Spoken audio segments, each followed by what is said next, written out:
Right, this is the reassembly of the NSU Quickly S2, the engine. The S2 Quickly had very unusual size wheels. They're 25-inch and the tyres are 25-inch by 2, which are impossible to get now. So I'm putting the engine back together again here now. I'm after installing the crankshaft, and I find it easiest to put it in from that side. You're actually supposed to put it in here and put the whole lot up through there, but I don't like to do it that way. I prefer to put it on that way. I'm after installing this rear brake mechanism here, and I've installed this. They're called lay shafts, and these things are called dogs. So there's another one that goes here. Then the 3-speed engine is different to a 2-speed. There's only this in a 3-speed or a 2-speed engine, and on a 3-speed there's this extra one, and that one goes on there. Now on this one here there should be a washer in there, which is in there. That goes up against that there. Okay, the next thing to do is to install the gear shifter, which is this guy here. Now that's a bit fiddly. What you have to do is you have to actually take these all out again, insert them in here, and then push it through. So I'll do that now, and I'll come back here. That's how to do it there. Hold this one out and then get this thing in place, and then you can push them all down. Now it's down in position, and these two top gears must be inside in that mechanism there for changing the gears. So now I have to go through to the back end here. You can see the gears moving down together there now, and I must go to the back end and put on the mechanism there for holding it in place. Right, these are all the items for the gear change lever here, and they all go on here. This little spring with the pin on the end of it goes in there. This lever goes on that way in, and it's very fiddly now to get this thing to go in with the little bullet thing inside there and the spring to go in, and then you must get that bolt through the hole to hold it in position. So I'm going to do that now. It's going to take some time, and then I'll show you when it's finished. Okay, I managed to get it on there now. It takes a lot of fiddling to get it on, but it's on now. I've also installed new seals and new bearings. There's a new bearing installed underneath that crankshaft at that side there as well. Now is to put on the gasket, and I always put some sealant on. I'm using Durco sealing compound. I put a little bit of it on all around here, and it helps to keep the gasket in place as well. Okay, I have the gasket on there now, and you can see the sealant behind it. The other reason for putting that on as well is because these engines have been worked on over the years, and there might be damage anywhere along the thing, and the flexible sealant helps to fill any holes that the gasket itself wouldn't fill. Also helps to keep it in place there now, as I say. So I'm going to offer this up now to this from underneath here. Right, so this is the way to get it on. like so, and line up everything and get it up into position. Now I'll have to drop the camera to do that because it's very heavy. Okay, with a bit of tapping you can see now that there's still a bit of a gap there, but it won't close anymore at the moment. So what I'm going to do is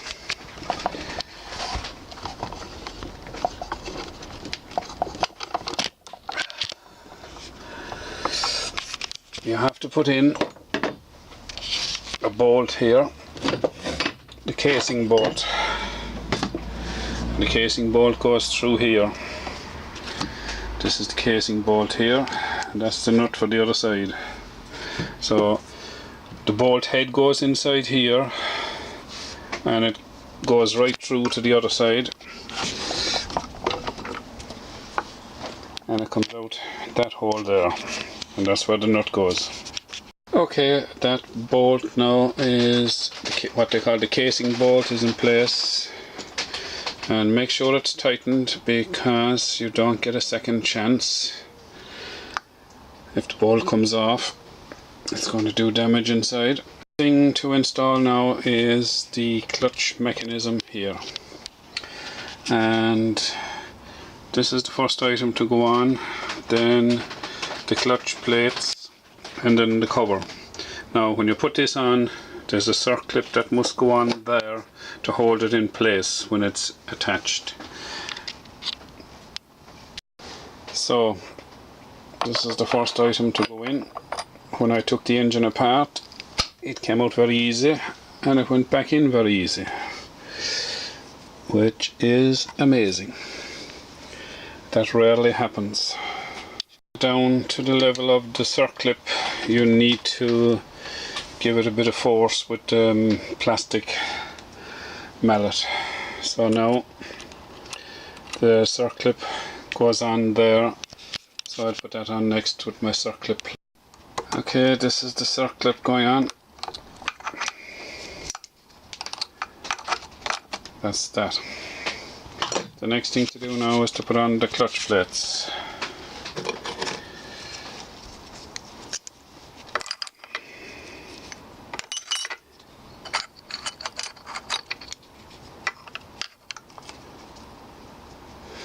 And then the clutch cover.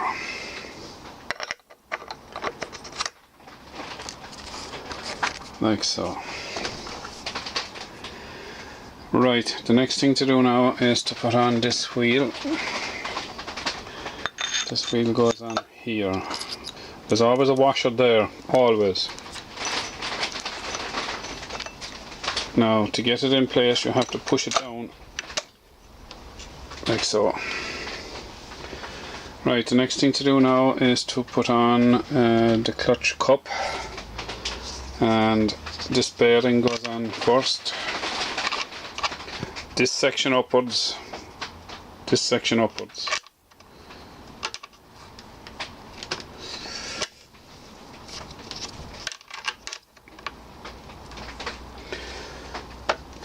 It should go on easy, but I'll have to come back.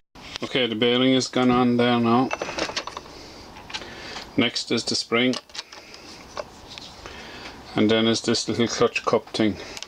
Sits in like so. Two spring washers, and then the nut. Now as you can see we can't get the nut on, so we have to compress this down to get the nut on to hold it in place, for which we need a special tool. Should be in this box. Here it is. So this goes on here like so, and like that. Actually we'll put it like that. No, better that way. Right, and we need two engine bolts, and I know from doing these things that it's number 5 and number 7.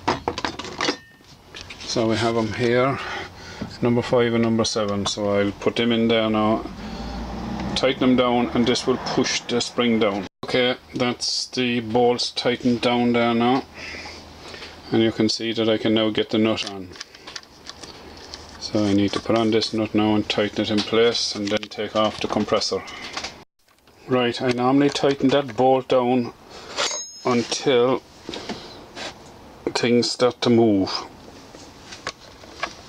As you can see, it's just below the top of the thing. Now I can take these bolts off again and take the compressor. Right, I've loosened those bolts there now, and it stays in place. So I'm going to put the two bolts now back in the right place there, number 5 and number 7, even though they're both the same length. I like to keep the bolts that came out of the hole goes back into. What on now is the clutch cup with its retaining spring. And you can see that there's a groove in there where that spring goes. So it can be difficult to get it on, but hopefully it'll go on easy enough. So this goes on first, and as you can see, it doesn't go any further than that. There's a cut out there, that's the way it must be. Right, this clip goes on there now, but I have to turn the engine sideways to do it. Right, I've turned the engine now at that angle there, and the reason I've done that is because trying to get this on is a very fiddly affair. So you've got to try and get it onto the lip down at the bottom, get the top in there, and then get a screwdriver and put pressure and push it back in this way. Right, as you can see, it's now in place. That's the other side of it there. It's difficult, but if you fiddle around with it, you'll get it eventually. Okay, I've applied flexible sealant there, and I've put on the gasket. As you can see, the gasket is slightly off, so it's moving around, so the flexible sealant helps to hold it in position. So I must put flexible sealant on that side there now as well, and then attach that onto. Right, I'm just installing this cover here now.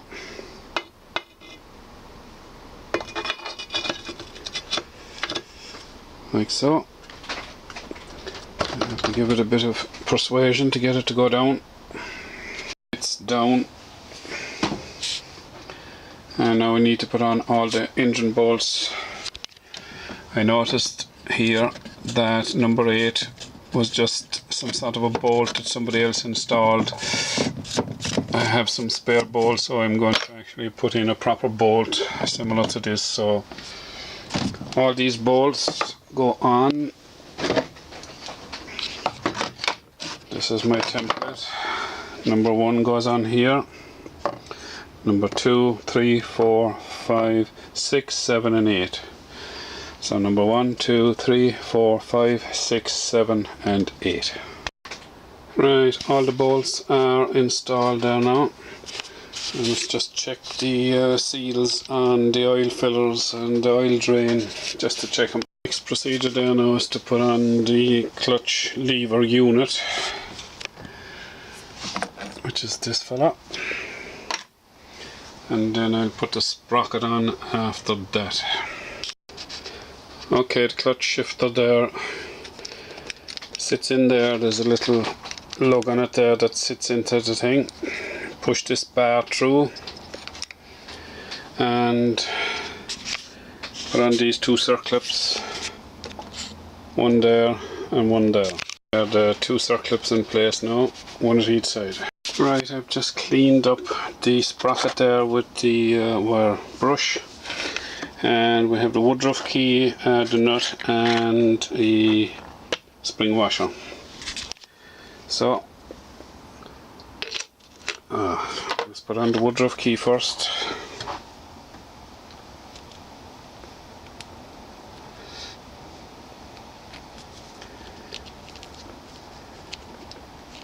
Okay, that's the woodruff key on.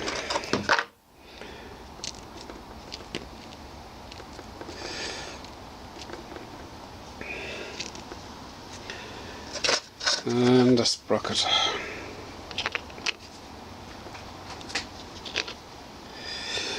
Okay, I'll have to try and get that woodruff key on a bit better. To get the woodruff key to stay inside, I actually used a little bit of the compound just to keep it in place while I got the sprocket down over it. So, spring washer and a nut. Right, that tightens up there now with a 17mm spanner. Okay, what's next? Right, we must put on the top head section here now. And when I got this particular moped, this was all missing. I only have the top head, which is this one,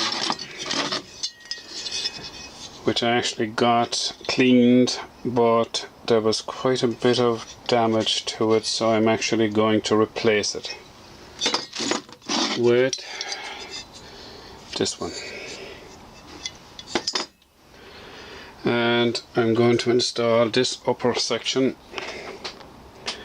which I got in my spares, and I may use a new piston. I'll have to see how good or bad this piston is.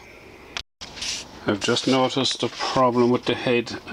There's actually no thread in there where the two stud bolts go to hold the carburetor, so I'm going to have to tap those. Hopefully it'll be successful. Right, I'm going to install a new piston there now. Two little spring washers, the pin and the piston itself on. Okay, that's the piston in place now with the two little circlips on either side, and the piston rings are on as well. The next operation is to get the piston up through the barrel and the bolts down through. Okay, the head is down now, and all I have to do is to fit the last head and this washer, and 4 bolts, washers and spring washers to tighten it down. It's there now. The head.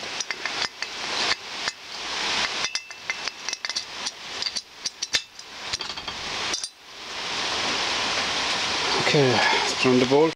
Okay, the head is on there now. I must just get a plug to put into it, and then I must do the Magneto and the flywheel.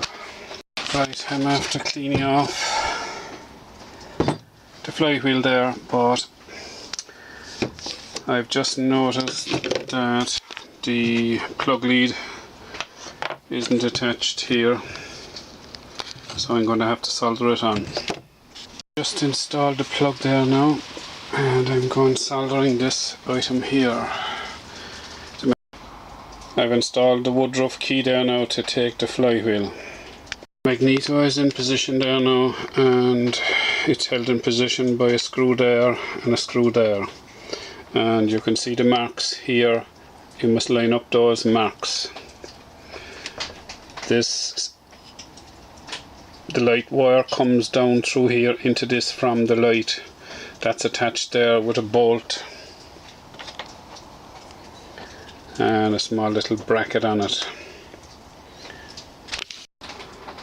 Right, there's a small little rubber grommet goes there.